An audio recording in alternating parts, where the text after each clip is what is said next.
नमः परमहंसाय स्वादतचरणकमलचिन्मकरन्दाय भक्तिजनमानसनिवासाय श्रीरामचन्द्राय नमः।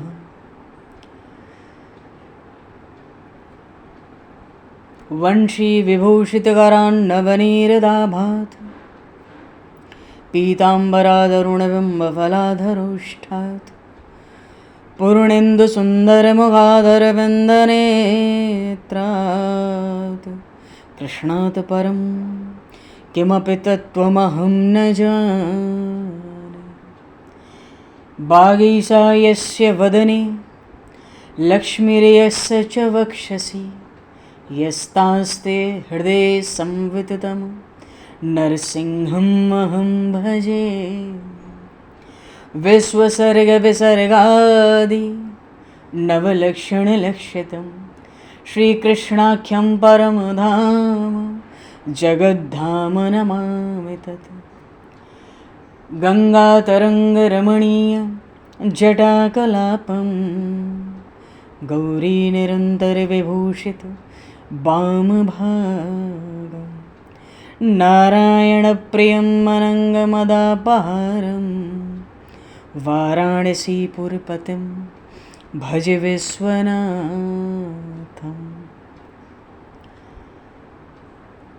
प्रह्लादनारदपराशरपुण्डरीक व्यासयम्बरीशशुकशौनकभीष्मदालभान् रुकुमाङ्गदर्जुनवसिष्ठविभीषणादीन् एतानहं परं भागवतान् नमाम्यहम्। श्रीसीतानाथसमारम्भां श्रीरामानन्दार्यमध्यमाम् अस्मदाचार्यपर्यन्तां वन्दे गुरुपरम्पराम्। वाञ्छाकल्पतरुभ्यश्च कृपासिन्धुभ्य एव च पतितानां पावनेभ्यो वैष्णवेभ्यो नमो नमः। योगेन्द्राय नमस्तस्मै शुकाय ब्रह्मरूपिणे संसारसर्पदष्टमयो विष्णुरात्ममुच्यत। नारायणं नमस्कृत्य नरं चैव नरोत्तमं देवं सरस्वतं व्यासं ततो जयमुदीरये। गोविंद जय जय गोपाल जय जय गोविंद जय जय गोपाल जय गोविंद जय जय गोपाल जय जय गोविंद जय जय गोपाल जय श्री राधारमण हरि गोविंद जय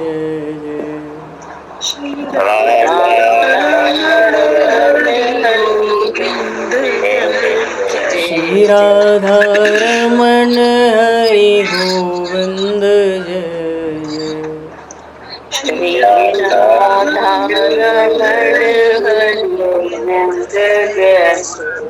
श्री राम जय जय ऋषिकेश जय जय श्री राम जय जय ऋषिकेश जय। श्री राम जय जय ऋषिकेश जय जय श्री राम जय जय ऋषिकेश जय। सीतारमण रघुनाथ जय जय सीतारमण राम रघुनाथ जय जय। सीतारमण राम रघुनाथ जय जय सीतारमण राम रघुनाथ जय। श्री वृंदावन बिहारी लाल की जय। श्री जमुना महारानी की जय।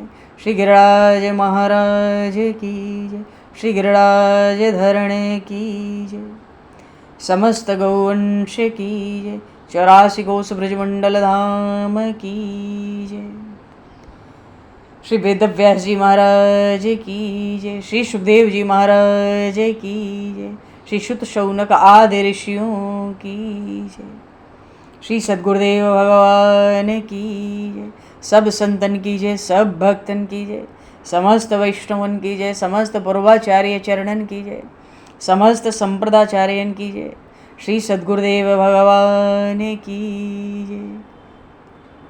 गंगा मैया की जय, जमुना मैया की जय, सरयू मैया की जय, गौ माता की जय, तुलसी माता की जय, पृथ्वी माता की जय, काशी महारानी की जय।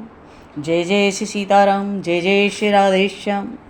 नमः पार्वती पते हर हर महादेव। हरिशरणम। अनंत कोटि ब्रह्मांड नायक सर्वेश्वर पूर्ण परात्पर ब्रह्म, असंख्य कल्याण गुणगणलय, भक्त वांछा कल्पतरु, शरणागत वत्सल, भक्त वत्सल, दीनबंधु, दया सिंधु, सच्चिदानंदमय श्री विग्रह भगवान श्री राधा माधव की महती कृपा करुणा से परम पावन 84 कोस ब्रजमंडल धाम के हृदय स्थल श्री धाम वृंदावन से महापुरुषों के परम अनुग्रह से आप सभी श्रद्धालु भक्त वैष्णवों की मंगल एवं पावन सन्निधि में मानव जीवन का सर्वोत्कृष्ट फल भगवत गुणगान, भगवत कथा, भगवत कीर्तन का आनंद हम सभी श्रीमद् भागवत महापुराण की आनंद कथा के माध्यम से प्राप्त करने जा रहे हैं।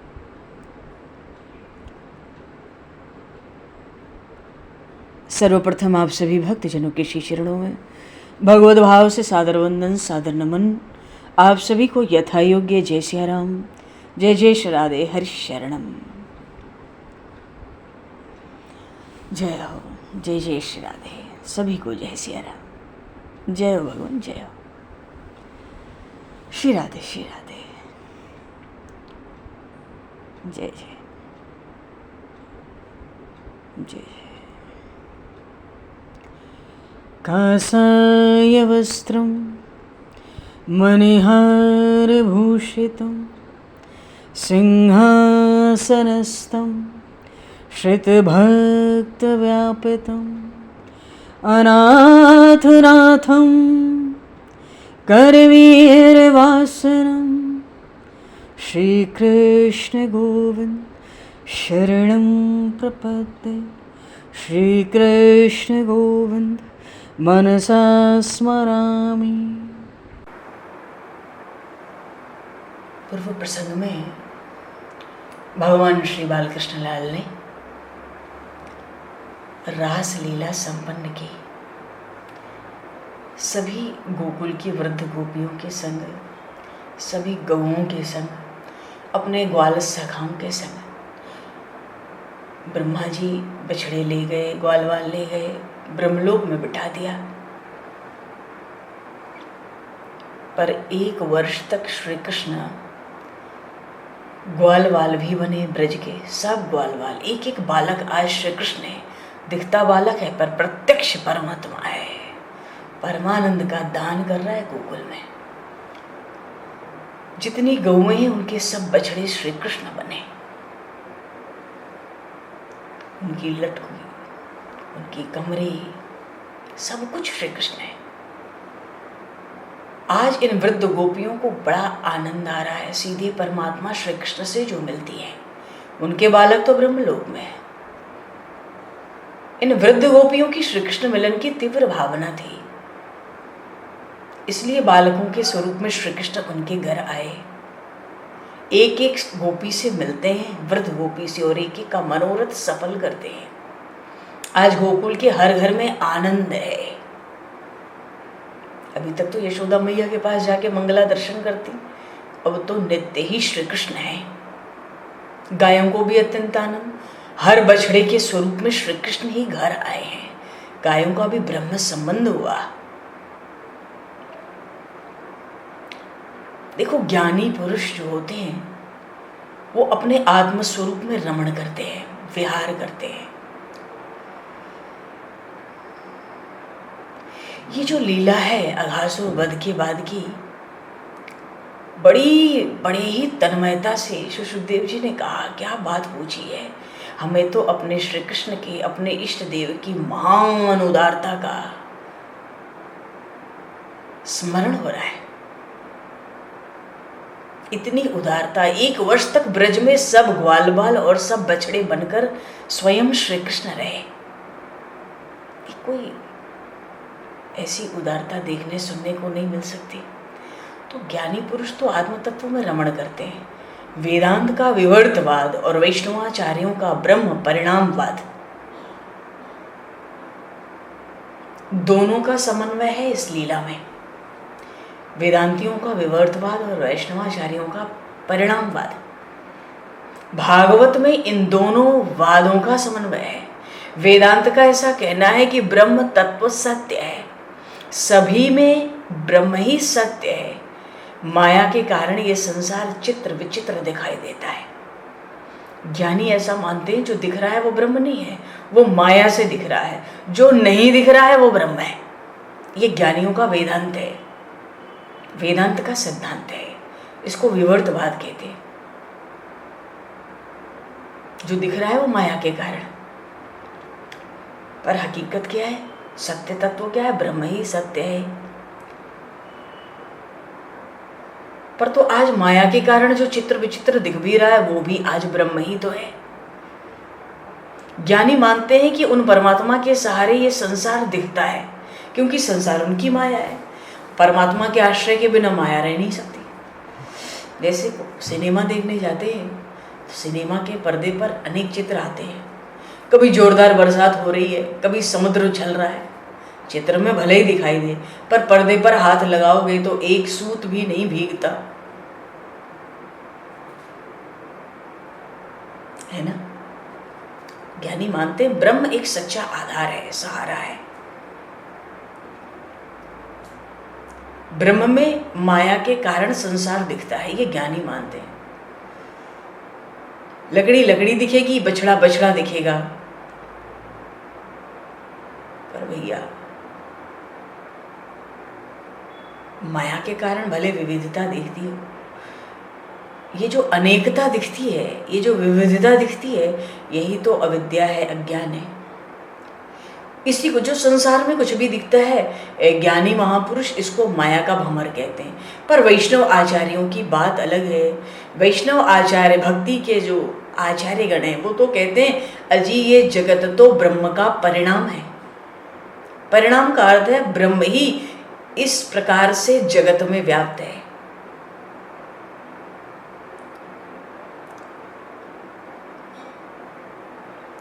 कहने का भाव है जो कुछ है श्री कृष्ण है, जो कुछ है श्री राम है, वो माया नहीं मानते।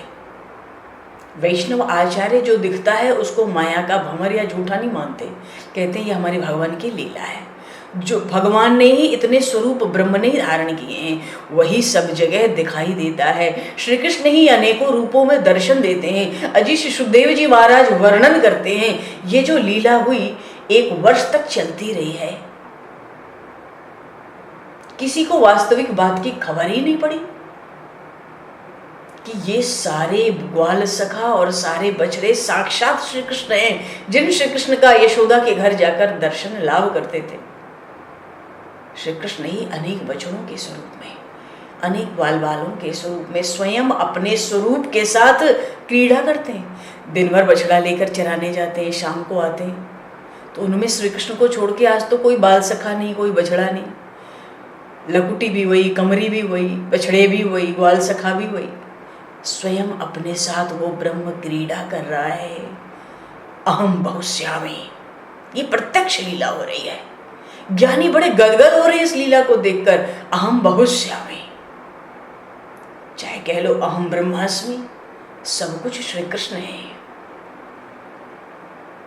जो महान योगी होते हैं वो अपने आत्म स्वरूप में ही लीन रहते हैं। ब्रह्मा जी ने विचार किया कि ग्वाले बहुत दुखी हुए होंगे। ग्वाले का अर्थ है जिनके पुत्रों को, ग्वालों के बालकों को ब्रह्मा जी तो ब्रह्मलोक में बिठा दिए। 1 वर्ष हो गया। 1 वर्ष के बाद ब्रह्मा जी सोचते हैं कि इनके पिताजी लोग तो ब्रज में बड़े दुखी होंगे, ग्वाले बड़े दुखी होंगे, क्योंकि उनके ग्वाल बालक तो ब्रह्मलोक में हमने छिपाए हैं। वो ग्वाले ब्रज में रोते होंगे। उनको देखने के लिए ब्रह्मा जी गोकुल में आए। देखो, ब्रह्मा जी विधाता कहलाते हैं, सृष्टि का निर्माण करते हैं, समस्त देवताओं में अग्रगण्य है। पर जब वो गोकुल में आए, गोपों का, ग्वालों का दुख देखने, तो उनको बड़ा आश्चर्य हुआ। क्यों? एक भी बालक गोकुल से कम ही नहीं हुआ। सब परमात्मा श्री कृष्ण बने हैं। हर घर के, एक घर में 4 बालक हैं तो 4 स्वरूप परमात्मा श्री कृष्ण ने आज ब्रज में धारण किया है। एक गैया के 2-4 बछड़े हैं तो 2-4 स्वरूप उस गैया के बछड़े के श्री कृष्ण ने धारण किए हैं। कैसा ब्रह्म संबंध और आनंद! गोकुल के घर घर में आनंद समुद्र बहा है, परमानंद प्रकट हुआ है। अब तो भैया ब्रह्मा जी विचार में पड़ गए कि जितने बछड़े ले गए, जितने ग्वालों के बालक ले गए, यहाँ तो एक भी कम नहीं है। विचार करने लगे, मैंने जिनको ब्रह्मलोक में रखा है वो सच्चे हैं या जो सामने दिखाई दे रहे हैं ये सच्चे हैं? तो परमात्मा श्री कृष्ण को देवों का देव कहते थे। परमात्मा नहीं मान पाए। जब मधुमंगल के मुंह से बहती हुई छाछ को श्री कृष्ण ने मुंह पे ही चाट लिया, ब्रह्मा जी को भ्रम हो गया था, ये कैसे परमात्मा? अरे किसी ग्वालक, गरीब ग्वाल के बालक का मुंह चाटता है, वो परमात्मा कैसे हो सकता है? 1 वर्ष हो गया। 1 वर्ष से श्री कृष्ण ने ही इतने रूप धारण किए हैं। अब ब्रह्मा जी सोचते हैं ब्रह्मलोक में जिनको रखा है वो सच्चे हैं कि ये सच्चे हैं? उसी समय कन्हैया ने एक और चमत्कार कर दिखाया। कन्हैया तो जो कन्हैया है, कन्हैया ब्रह्मा जी का स्वरूप धारण करके ब्रह्मलोक में जाकर उनकी गद्दी पर बैठ गया और सेवकों से कहा, अब मैं अंदर आराम कर रहा हूं। आजकल एक भूत जैसा नकली ब्रह्मा उत्पन्न हुआ है, हो सकता है आधे घंटे बाद यहां आ जाए। तुम सब उसके लिए मुझसे बिना पूछे ही बाहर ही छड़ी से उसकी अच्छी तरह पूजा करना। बोलिए श्री बाल कृष्ण लाल की जय। अरे जिसने इतने बछड़े और इतने ग्वालों के स्वरूप बनाए, एक ब्रह्मा जी का स्वरूप बना ले, उसके लिए तो खिलवाड़ ही है सब। परमात्मा के संकल्प से सृष्टि उत्पन्न होती है, ब्रह्मा की कौन कहे। भगवान ब्रह्मा जी को सबक क्यों सिखाना चाहते हैं? ब्रह्मा जी से दुख हुआ है। क्या दुख है? ब्रह्मा जी ने ऐसा भ्रम तो ब्रह्मा जी को, पर भक्तों का वियोग भगवान को हुआ। भगवान से भक्तों का वियोग सहन नहीं होता। ये तो कोई एक प्रेमी ही जाने, परमात्मा ही जाने। बोले मुझसे बिना पूछे उसकी खबर लेना, तुम लोग पूजा करना बाहर। तो श्री कृष्ण ब्रह्मा होकर उनकी गद्दी पर बैठे आराम कर रहे हैं। ब्रह्मा विचार करते करते गोकुल से ब्रह्मलोक में आते हैं। यहाँ आने पर उनके नौकर ही उनको मारने लगते हैं। ब्रह्मा जी को बड़ा बुरा लगता है। अपने नौकरों से कहते हैं, अरे तुम लोग होश में हो कि नहीं हो? तुम मेरे नौकर हो, मेरा ही अपमान कर रहे हो। मैं ब्रह्मलोक का राजा हूं, पागल हो गए हो? नौकर कहते हैं, तुम किसके राजा हो? हमारे राजा तो अंदर आराम कर रहे हैं। तुम भूत जैसे यहाँ कहां से आ गए? हम लोग तुम्हें अंदर नहीं जाने देंगे। लो भैया, तो कन्हैया की परीक्षा करने वाले बूढ़े ब्रह्मा की ये परीक्षा हो गई। देखो, मार पड़ने पर ही अकल आती है, मार ना पड़े तो बुद्धि नहीं आती। ये एक सिद्धांत है। ब्रह्मा जी ने आंख बंद कर ज्यों ही ध्यान लगाया, उनको विश्वास हो गया कि मेरी गद्दी पर कृष्ण कन्हैया लाल विराजमान है और ये सब इन श्री कृष्ण की लीला है। वास्तव में श्री कृष्ण देव नहीं है, सर्व देवों के देव है, परमात्मा है। क्या अब मैं उनके पास जाकर क्षमा मांगू? ब्रह्मा जी जिस समय क्षमा मांगने आए, ठीक उसी समय, बिल्कुल उसी समय इतने जो बछड़े थे, इतने जो ग्वाल बाल थे, उन सब में जो एक श्री कृष्ण का स्वरूप था, वो एक क्षण में अंतर्ध्यान हो गया। अकेले श्री कृष्ण रह गए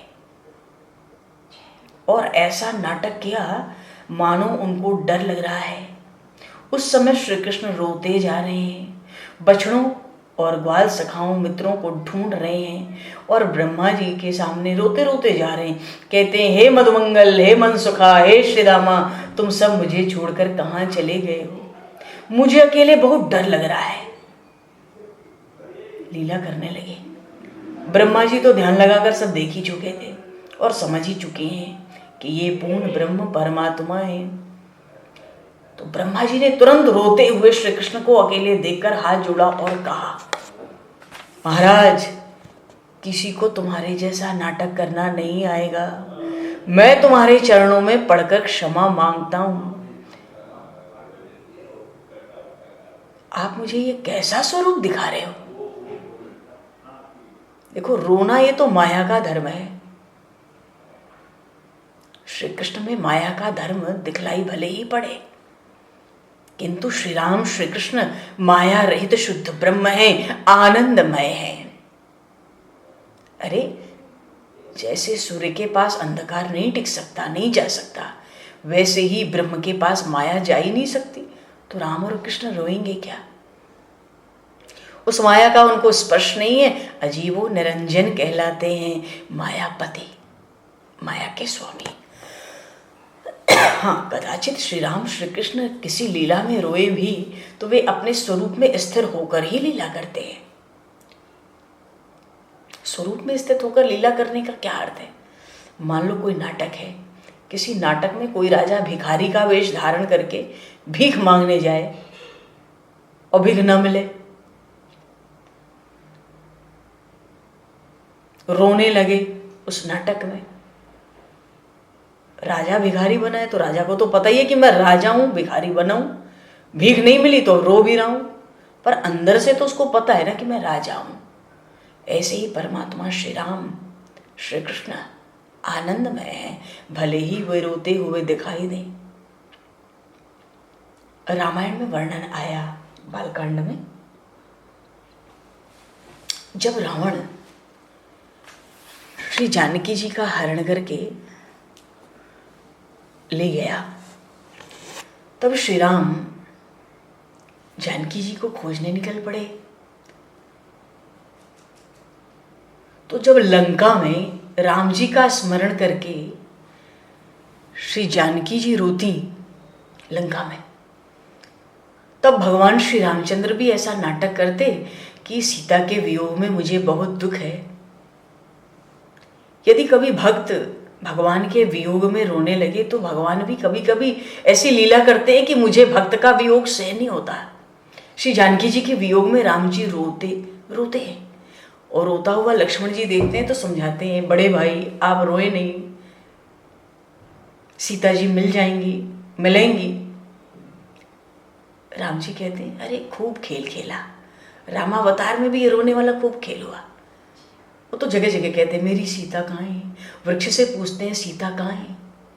अच्छा, जिस समय रो रो कर प्रभु श्री जानकी जी को पूछते हैं, उस समय भगवान दंडक वन में थे, दंडकारण्य में, वहां से गुजर रहे थे। उसी समय अगस्त महर्षि के पास से भगवान शंकर माता सती के साथ आ रहे थे। उसी रास्ते श्री राम लक्ष्मण के दर्शन होते हैं। शिव जी तो वृक्ष की ओट में खड़े हैं, वृक्ष के पीछे से दर्शन कर रहे हैं, प्रेम से दर्शन कर रहे हैं, शरीर में रोमांच का अनुभव हो रहा है। दोनों हाथ जोड़ लिए शिव जी ने। तो वृक्ष के पीछे से शिव जी दर्शन क्यों कर रहे हैं, सामने आके क्यों नहीं करते? अरे प्रभु लीला में रो रहे हैं ना। अब हमारा कोई मित्र नाटक के मंच पर नाटक करे, अभिनय करे, और उस समय कोई रोने की लीला हो, हाथ दिखा के वहां हंसे कि हम तुम्हें खूब जानते हैं, ये कोई बात है? अभिनय बिगड़ जाएगा। भगवान शिव वृक्ष के पीछे ओट से, क्यों? क्योंकि रोने की लीला हो रही है, पर हैं अपने परमात्मा, पूर्ण परात्पर ब्रह्म सर्वेश्वर सच्चिदानंद घन। तो प्रेम से कि अभी रोने की लीला है, वृक्ष शिवजी महाराज वृक्ष की ओट से खड़े होकर प्रेम से दर्शन कर रहे हैं, शरीर में रोमांच, दोनों हाथ जोड़े। कैसा नाटक है प्रभु, मनुष्य जैसी लीला हो रही है। अच्छा, शंकर भगवान को सब लीला देख के बड़ी शर्म सी आती है। क्यों शर्म क्यों आ रही है? अरे आज आनंद घन रोता जा रहा है। जो आनंद घन है, सीकर तय त्रैलोक्य सुपासी, सो सुखधाम राम अस नामा। जो आनंद सिंधु सुख राशि, जो सुखधाम राम असनामा, वो आनंद घन सच्चिदानंद घन रोता रोता जाएगा। तो मनुष्य जैसी लीला लगी रही है, बहुत बढ़िया नाटक है। श्री राम आनंदमय है, श्री कृष्ण आनंदमय है। ब्रह्मा जी के आगे श्री कृष्ण रोने लगे, मेरे बछड़े कहाँ हैं, मेरे ग्वाल बाल कहाँ हैं, मेरे सखा कहाँ हैं। ब्रह्मा जी कहते हैं आपके जैसा नाटक करना किसी को नहीं आएगा। चरणों में गिर पड़े, ये क्या दिखा रहे हो मुझे? रोना तो माया है, माया दिखा रहे हो। परमात्मा भगवान राम, भगवान श्री कृष्ण अवतार काल में रोते भी हैं तो स्वरूप में स्थिर रह के। शिवजी देख रहे हैं आज आनंद का महासागर रोता रोता जा रहा है। शिवजी महाराज वृक्ष की ओट में खड़े होकर वंदना करते हैं, रो रहे हैं। अब इस समय जाकर क्या मिले बात करें, छोड़ो, जो करना ही करने दो। सोचते हैं सामने जाके अगर वंदना करूंगा, प्रणाम करूंगा तो भगवान की लीला में तो विघ्न ही पड़ेगा। सती जी ने पूछा आप किसको प्रणाम कर रहे हो? शिवजी ने कहा ये परमात्मा है, मैं इनको वंदन करता हूं। सती जी कहती है ये तो रोते रोते जा रहे हैं, क्या आनंद कभी इस तरह से रो सकता है? ये कैसे सच्चिदानंद होंगे? आनंद रोता है? ये तो राजा दशरथ के पुत्र हैं। शिवजी ने कहा ये राम है, ये परमात्मा है। भले ही ये अभी दशरथ नंदन है, पर ये राम है, ये परमात्मा है, ये मेरे इष्ट देव है। ये राम सर्वमय है, अंदर से तो आनंदमय है श्री राम, और बाहर से सावधान। ये श्री कृष्ण भीतर से आनंदमय है, लीला करते समय सावधान। ये तो लीला कर रहे हैं। सती जी को विश्वास नहीं हुआ, कहती है मैं इनकी परीक्षा लूंगी। शिव जी ने कहा परीक्षा लो, अनुमति है। सती जी परीक्षा लेने के लिए जब निकली तो भगवान श्री राम जिस मार्ग से आने वाले थे ना, एक ही रास्ता है मालूम है, आगे ये मोड़ आएगा, पहले ही आगे चली गई। उसी मार्ग में आगे जाकर श्री जानकी जी का रूप धारण करके एक जगह खड़ी हो गई। क्या सोचकर रूप धारण किया जानकी जी का?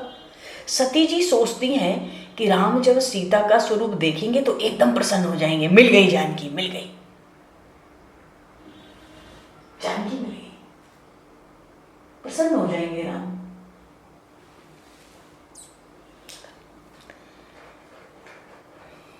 इसलिए जानकी जी का रूप धारण करके सीता जी का आगे जाकर खड़ी हो गई। सती जी को सामने खड़ी देखकर राम जी ने रास्ता छोड़ दिया। बोलिए श्री राम राजा सरकार की। अजी हमारे राम मर्यादा पुरुषोत्तम है, रास्ता छोड़ दिया। पर स्त्री पे दृष्टि क्यों डालें, दूसरा रास्ता पकड़ लिया। सती जी ने यह समझा कि राम स्त्री वियोग में इतने व्याकुल हैं, इतने दुखी हैं कि उन्होंने मुझे ठीक से देखा ही नहीं। तो राम जी जिस रास्ते पर चल रहे थे अब उस रास्ते में फिर जाके आगे खड़ी हो गई। पुकार, खड़ी नहीं हो गई, पुकार कर कहती हैं, बुलाकर कहती हैं मैं तो यहां खड़ी हूं, आप क्यों रो रहे हो? सती जी ने कहा मैं तो यहां खड़ी हूं, आप क्यों रो रहे हो? राम जी ने बात तो सुनी पर अनसुनी कर दी। बोले श्री राम राजा सरकार की जय।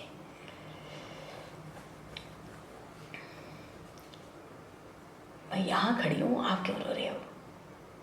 राम जी ने अनसुनी बात कर दी, रास्ता छोड़ के तीसरा रास्ता पकड़ लेते। सती को आश्चर्य होता है, मेरी बात नहीं सुनते कि ठीक से मुझ पर नजर नहीं पड़ रही, मैं उनके पास जाकर खड़ी रहूं तो शायद वो प्रसन्न हो जाए। सीता जी को खोज में रो रहे हैं। सामने ही खड़ी हो जाऊं जाके, एकदम रास्ते में आगे खड़ी होके क्यों बोलती हूँ, क्यों खड़ी रहती हूँ, अब सामने जाकर खड़ी हो जाऊं। तो सीता जी के रूप में सती जी श्री रामचंद्र के सामने आकर खड़ी हो गई। उनको देखकर श्री राम अपना मस्तक धरती पर झुकाकर वंदन करते हैं और कहते हैं, दशरथ पुत्र राम आपको वंदन करता है। मां, तुम अकेले ही जंगल में क्यों घूमती हो? मेरे भगवान शंकर कहाँ है? अब सती जी का दिमाग ठिकाने आया, विश्वास हो गया। भले ही ये रो रहे हैं तो क्या, किंतु अंदर से बड़े सावधान हैं। भले ही श्री राम रो रहे हैं तो क्या, भीतर से ये बड़े आनंद में हैं। भले ही श्री राम रो रहे हैं तो क्या, माया का स्पर्श श्री राम को नहीं है। सती जी ने माना ये सच्चिदानंद घन श्री राम है, ये आनंद का स्रोत है। जो परमात्मा का सेवा स्मरण करता है उसको माया का स्पर्श नहीं होता। तो जो भगवान का स्मरण करता है तो माया का स्पर्श नहीं होता। फिर स्वयं परमात्मा को, श्री राम को, श्री कृष्ण को माया का स्पर्श हो कैसे सकता है? परमात्मा के स्मरण से माया छूटती है और परमात्मा को, श्री राम श्री कृष्ण को माया लगेगी कि माया में रो रही हमारी आपकी तरह। ब्रह्मा जी ने निश्चय किया, श्री कृष्ण भले ही रोएं किंतु ये परमात्मा है, अंदर से आनंदमय, बाहर से सावधान। ब्रह्मा जी को विश्वास हो गया। हंस पर बैठे हुए थे ब्रह्मा जी, नीचे उतरे। बाल कृष्ण लाल की जय, बाल कृष्ण लाल की जय, बाल कृष्ण लाल की जय, ऐसे ही बोलते हुए आए और श्री कृष्ण के चरणों में वंदना करते हैं, दंडवत प्रणाम करते हैं। 40 श्लोकों में ब्रह्मा जी ने भागवत में यहां स्तुति की है, अद्भुत स्तुति है, बहुत सुंदर।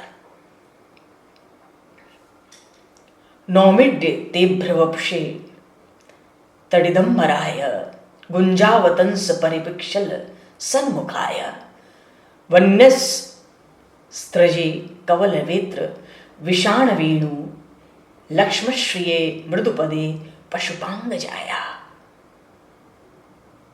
तडिदंबराय गुंजावतंस, क्या क्या शब्द, इतने सुंदर सुंदर स्तुति। ब्रह्मा जी कहते हैं, हे श्री कृष्ण, आपका श्री अंग मेघ के समान श्याम है। आपने पीला पीतांबर धारण किया है और आपके गले में गुंजा की माला है। भगवान गुंजा की माला क्यों धारण करते? गुंजा फूल का जो आकार होता है ना, बिल्कुल ब्रह्मांड जैसा। और यहां तो रोम रोम प्रतिलागे कोटि कोटि ब्रह्मांड, एक एक रोम पे ब्रह्मांड लटक रहे हैं। तो भगवान गुंजा की माला इसलिए पहनते हैं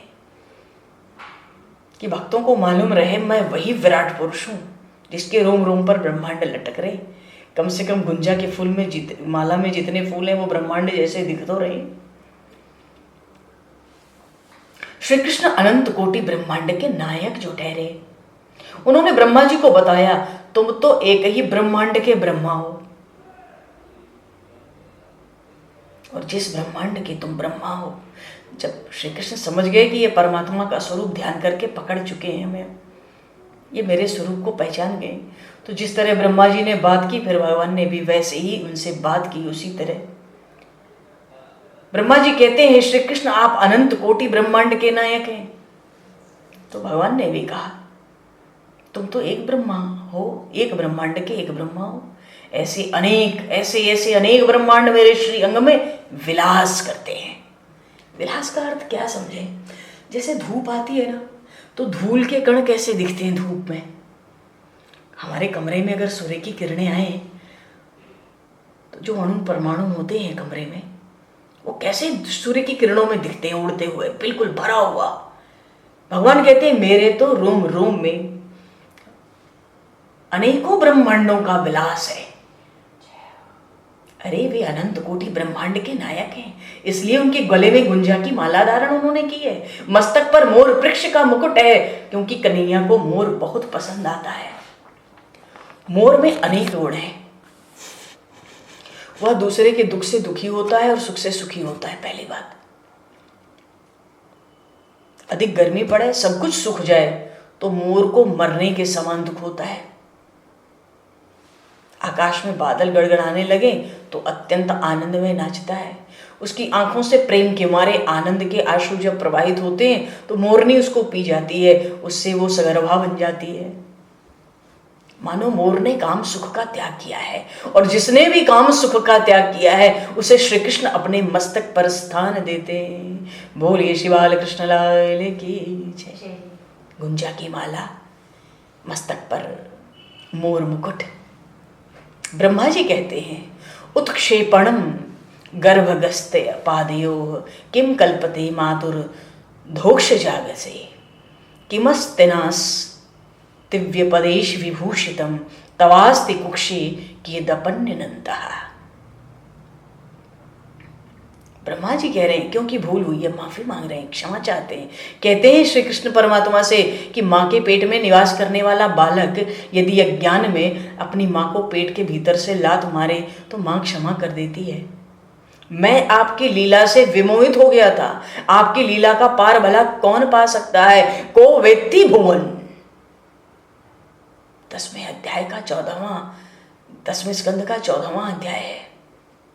अरे ब्रह्मा जी तो मुंह के बल गिर गए।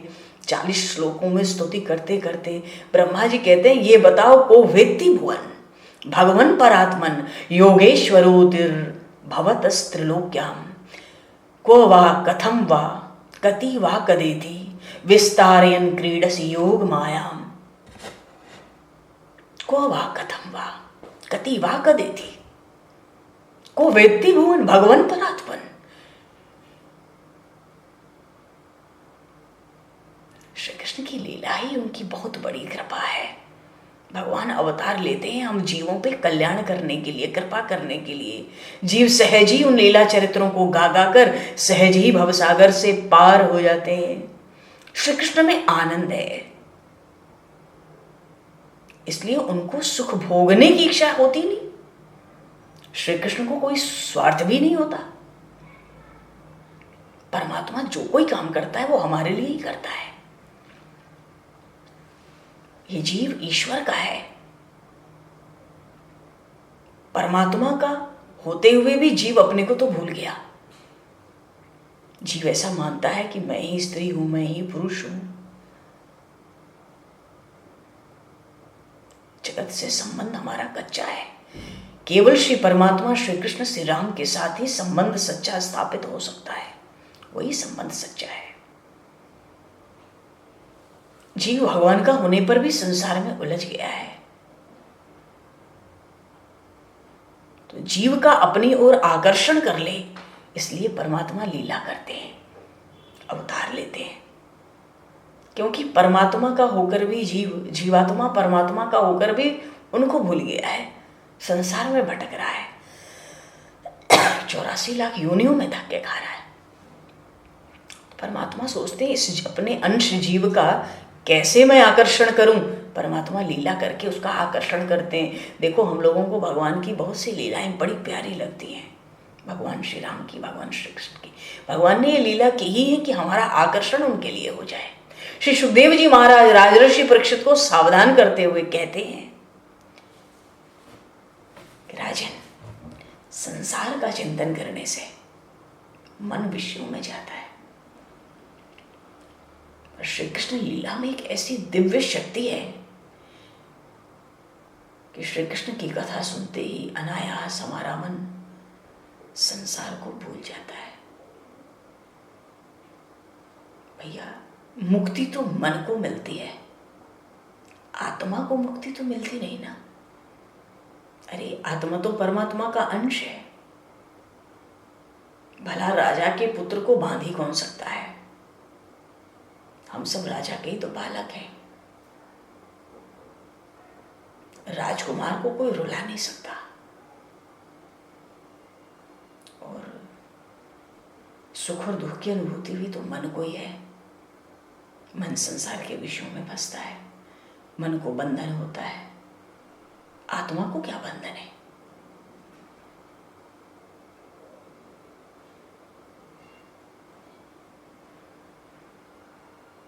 कुछ महापुरुष कहते हैं आत्मा परमात्मा दोनों एक ही है।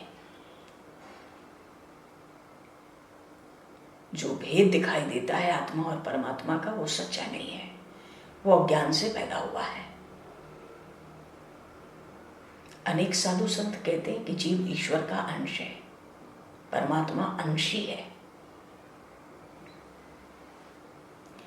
ज्ञानी कहते हैं, ज्ञानी महापुरुष कहते हैं कि परमात्मा का स्वरूप ऐसा दिव्य है कि उसमें थोड़ा भी अंश अलग हो ही नहीं सकता। ज्ञानी कहते हैं जीव अंश नहीं है, अंश जैसा है।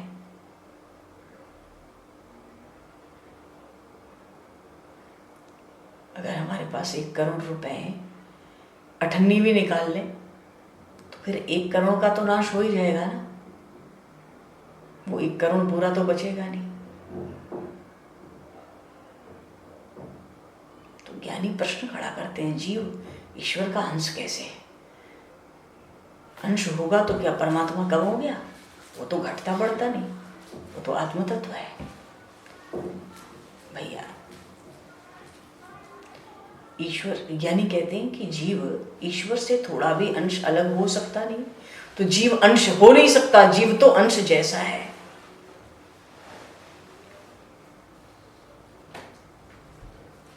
पर भैया भक्तों का तो एक ही सिद्धांत है, ईश्वर अंश जीव अविनाशी,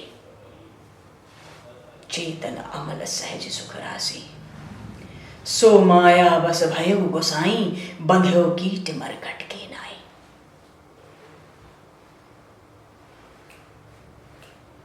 हमारे यहाँ साधु संत कहते हैं, है तो जीव परमात्मा का अंश, पर इनका तर्क देखो कैसा सुंदर है। यहां बुद्धि का काम ज्यादा नहीं है। समंदर में से एक बूंद बाहर निकाल ली जाए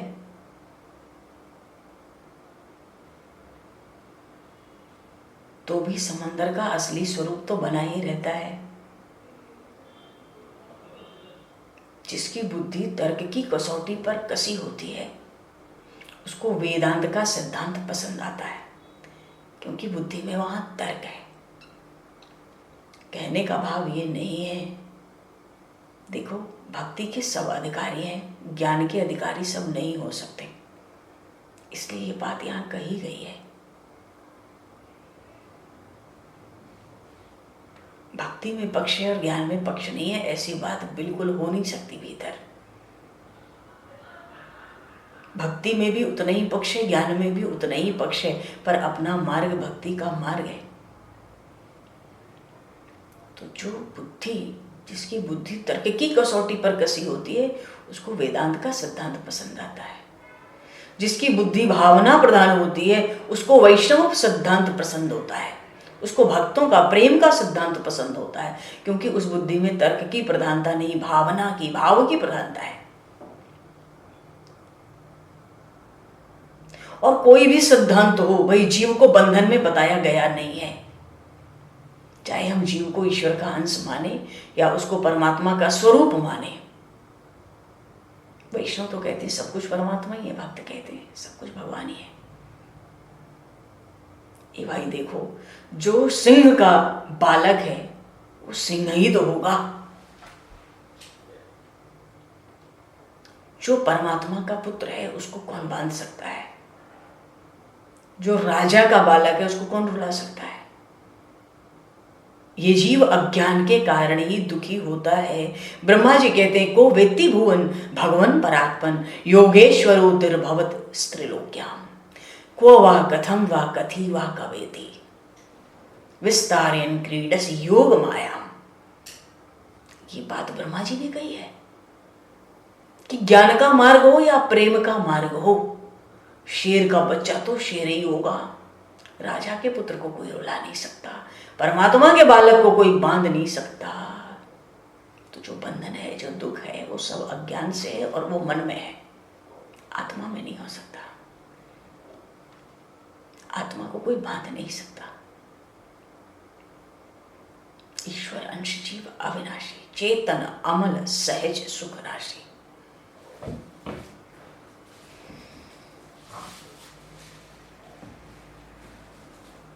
देखो बहुत बंदर बहुत चंचल होता है। अब हम कहें भैया हम तो वेदांत का सिद्धांत भी सुन लिए और वैष्णव सिद्धांत भी सुन लिए कि भावना प्रधान है, पर हम अपने दुख से, अपने मन के बंधन से कैसे छूटें? बात तो सब सुन लिए, ठीक बात है, कोई बात नहीं, अच्छी बात है। हमारा लाभ सीधे सीधे कैसे होगा उसकी बात करो। हम कैसे छूटें? हमारा बंधन, हमारा मन का दुख जो भीतर घर गया वो कैसे छूटे? देखो बंदर बहुत चंचल होता है, जल्दी पकड़ में नहीं आता, लेकिन जो पारधी होते हैं ना, बंदर को पकड़ने की युक्ति जानते हैं, करते हैं। बंदर को कैसे पकड़ते हैं? मन बंदर जैसा नहीं है क्या? इतना ही चंचल तो है, बंदर भी वैसे ही चंचल होते हैं। तो बंदर को कैसे पकड़ते? एक जहाँ बंदर घूमते ना, छोटी सी हांडी में चना रख देते हैं। वो हांडी का मुंह बड़ा सकरा होता है, सुराही होती है ना, हमारे उधर गांव की तरफ पहले सुराही कहते हैं उसको। तो हांडी होती है, उसका मुंह बड़ा पतला सा होता है, सकरा। बंदर चना देखते हैं, बहुत खुशी के मारे दोनों हाथ उसमें डाल देते हैं। तो बंदर के हाथ पतले पतले होते हैं, वो जैसे तैसे करके घुसा देता है, दोनों हाथ हांडी में डाल देता है। हांडी में हाथ डाल के क्या करेगा? मुट्ठी भर में चना तो भरेगा, मुट्ठी भर के वो चना भर लेता है। अब हांडी से हाथ बाहर निकालता है, अब सुराही जैसी वो होती है। अब मुट्ठी में जब चना भर लिया तो मुट्ठी फूल गई ना, अब निकालो हाथ बाहर। हांडी से हाथ बाहर निकलता ही नहीं। तो बंदर क्या सोचता है कि इस हांडी में कोई भूत बैठा है, उसने मेरा हाथ पकड़ लिया है।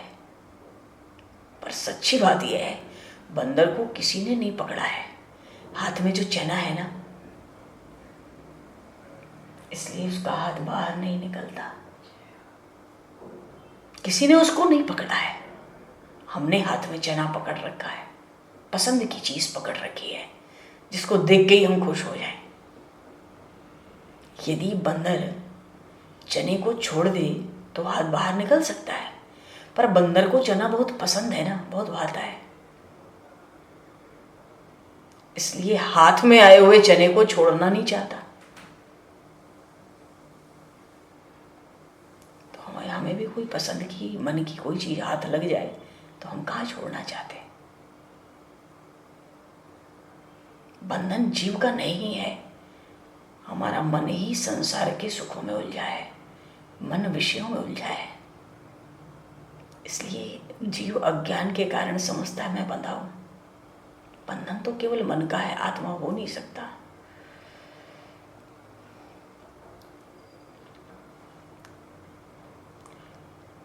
अनेक लोगों को व्यवहार में अपने अनुभव होता है, संसार में क्या होता है, बहुत बातें करते हैं, हमसे भी लोग कहते हैं ठाकुर जी की मुझ पर बड़ी कृपा है। 2 लड़के थे, अलग अलग 2 बंगले बनवा दिए, अब उनमें झगड़ा नहीं होगा, मुझे कोई परेशानी नहीं है, मुझे तो अब कोई बंधन नहीं है, अब मैं स्वतंत्र हूं। अब मैं किसकी भक्ति करूं, कैसे करूं? चलो जितना करूं कम ही है, क्योंकि भगवान ने खूब समय दिया, खूब माल दिया था, सबके घर अलग अलग बना दिए। अब तो सोच रहे हम ही गंगा जी के, जमुना जी के तट पे जाके भक्ति करें। अच्छा, हम मनुष्य जितना बोलने में होशियार है ना, व्यवहार में उतने होशियार नहीं रहते। कहते हैं कोई झंझट नहीं है, फिर याद आता है अरे एक पुत्री बाकी है, इसकी भी शादी हो जाए, ब्याह हो जाए तो तुरंत गंगा जी के तट पे, जमुना जी के तट पर भजन करने चल दें। हमें क्या करना है, अपने तो शरीर का अंत वहीं करना है। फिर पूछो क्या भैया गंगा तट पे गए नहीं, जमुना जी गए नहीं, वृंदावन पहुंचे नहीं, अयोध्या पहुंचे नहीं, कह रहे थे भजन करेंगे, सबको दे दिया, माल खजाना बांट दिया। कोई कहेगा ना मुझे तो भैया सब छोड़ना है, पर क्या करें, लड़के जाने नहीं देते, घर में रहने के लिए जिद करते, कहते हैं घर में भी तो भक्ति होती है। बात तो सत्य है कि घर में भी भक्ति होती है, पर घर में रह के निरंतर भक्ति नहीं होती है। क्योंकि घर में रहेंगे ना तो घर में और जो लोग हैं उनकी भी भक्ति करनी पड़ती है, और नहीं करेंगे तो अशांति हो जाएगी, कलेश हो जाएगा। फिर लगेगा जो थोड़ा बहुत कीर्तन भजन कथा चल रही थी उसमें भी आफत आई। आप किसी के पीछे पड़ोगे तो कोई आपके भी पीछे पड़ेगा। हम भक्ति करेंगे, बगल वाले के कमरे में बगल वाले को कहेंगे तुम ऐसे ऐसे करते हो, वो कहेगा आप क्या करते हो, दिन भर कीर्तन भजन करते हो, आप क्या करते हो भाई, चुप होके आ जाओगे। तो घर में रहने पे घर में जितने लोग हैं उनकी भक्ति करनी पड़ती है। घर में सारा दिन, घर में रह के सारा दिन भगवान की भक्ति करना तो अशक्य है भैया।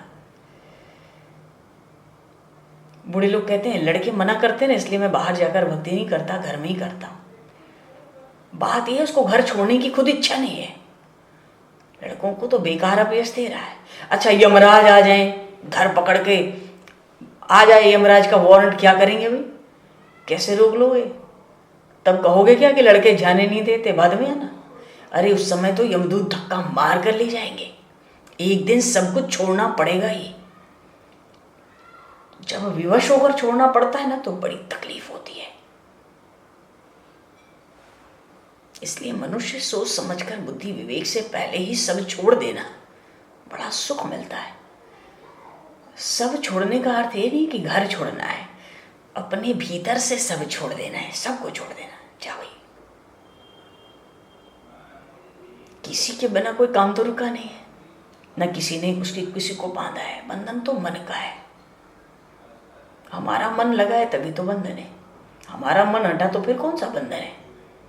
भगवान श्री कृष्ण की लीला में ऐसी दिव्य शक्ति है कि सांसारिक विषयों में फंसा हुआ मन अनायास ही संसार को भूल जाता है। अगर हम इस संसार में हैं, जगत में हैं, तो कोई ना कोई बहाना तो मिलना चाहिए संसार को भूलने का, नहीं तो परमात्मा नहीं मिलेगा। परमात्मा के स्मरण में हम तन्मय हो ही नहीं पाएंगे। और यही श्री कृष्ण लीलाओं का रहस्य है। यही रहस्य है श्री कृष्ण लीला का, कि संसार में रहकर, जगत में रहकर कृष्ण लीला सुनते सुनते, श्री कृष्ण कथा सुनते सुनते हम संसार को अनायास ही भूल जाएं। क्योंकि भूलेंगे नहीं तो भक्ति नहीं होगी। भगवान श्री कृष्ण की लीला तो अमृत है।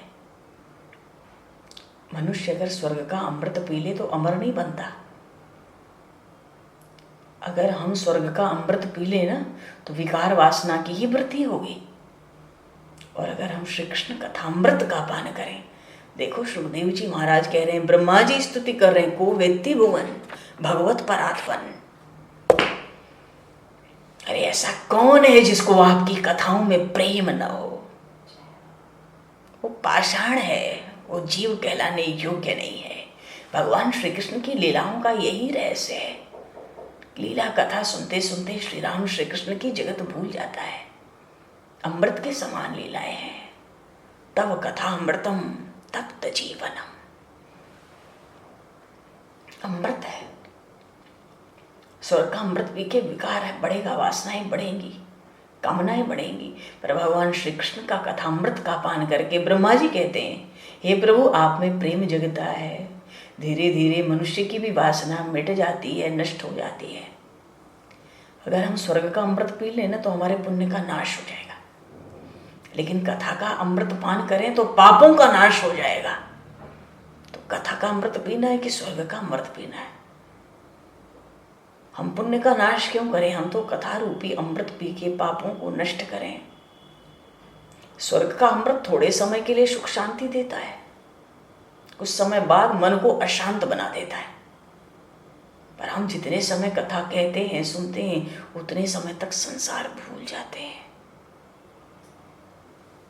भगवान की लीला में ऐसी दिव्य शक्ति है ना। बड़े बड़े योगी जगत को भूलने के लिए क्या करते? प्राणायाम, प्रत्याहार, आँख का नाक बंद कर करके चित्त की वृत्तियों का निरोध अभ्यास करते। बड़े बड़े योगी जन जगत को भूलने के लिए ही तो प्राणायाम, प्रत्याहार, ध्यान धारणा है। किस लिए? जगत को भूलने के लिए। कृष्ण लीला में ऐसी मधुर शक्ति है, तो भगवान की लीलाएं ऐसी मधुराति मधुर हैं, दिव्याति दिव्य हैं कि इनको कहने सुनने से अनायास ही जीव जगत को भूल जाता है। ना आँख का ना कुछ बंद ही नहीं करना, मजे में पड़े रहो। परमात्मा के दर्शन से, स्मरण से तन्मयता आती है। ब्रह्मा जी कहते हैं, यथापि ते देव पदाम्बुजद्वय प्रसाद लेशानुगृहीत एव ही जानाति तत्त्वं भगवन् महिम्नो न चान्य एकोऽपि चिरं विचिन्वन्।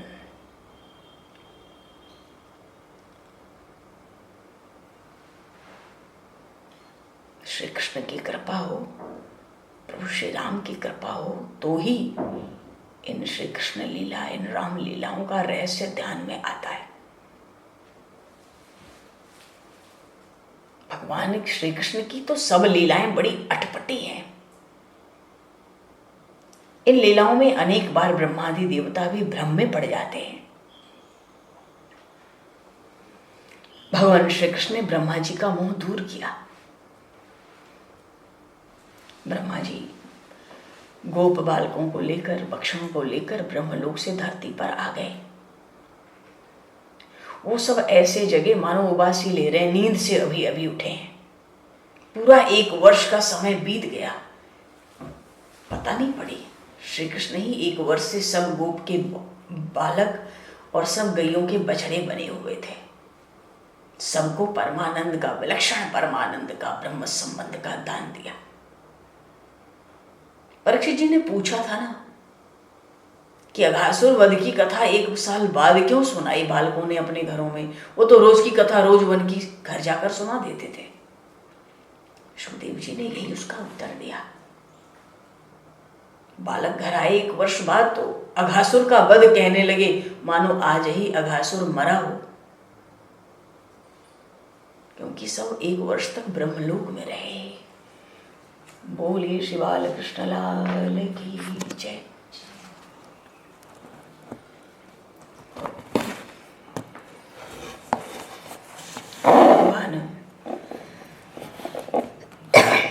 भगवान श्री कृष्ण की लीलाएं बड़ी विलक्षण, बड़ी रहस्यमय है। भगवान ने ऐसी बहुत सी लीलाएं की। बड़े बड़े देवताओं का, सबका मान मर्दन किया। बड़े बड़े देवताओं की बुद्धि भर जाती थी, जैसे माता सती को विश्वास नहीं हुआ।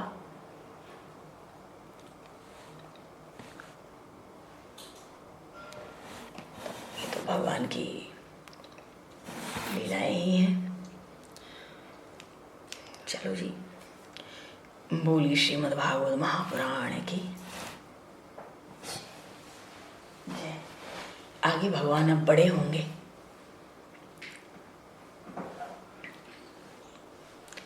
कुमारावस्था जा रही है, पौगंड अवस्था आएगी, 5-6 वर्ष की लीलाएं हो गई। अब भगवान 7वें वर्ष में प्रवेश कर रहे हैं। भगवान ने बछड़े चरा लिए, अब भगवान गैया चराएंगे। तो भगवान गैया आगे चराएंगे, उनको आगे के सत्संग में ले चलेंगे। फिलहाल तो चलो ठीक है। बोलिए श्रीमद् भागवत महापुराण की जय। श्री सुखदेव जी महाराज की जय। सब संतन की जय, सब भक्तन की जय, सब गुरुदेव भगवान की जय। थोड़ा सा नाम संकीर्तन बोलेंगे और फिर वाणी को विराम दिया जाएगा।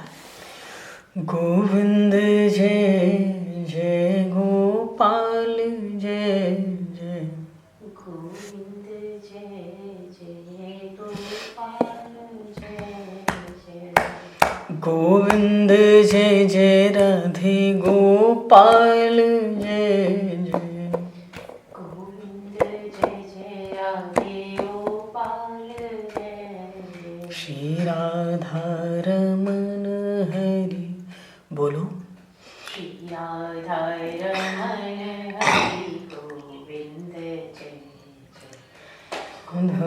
रमन हरि गोविंद जय, श्री राम जय जय रसिकेश जय जय, श्री राम जय जय रसिकेश जय जय, श्री राम जय जय रसिकेश जय जय, श्री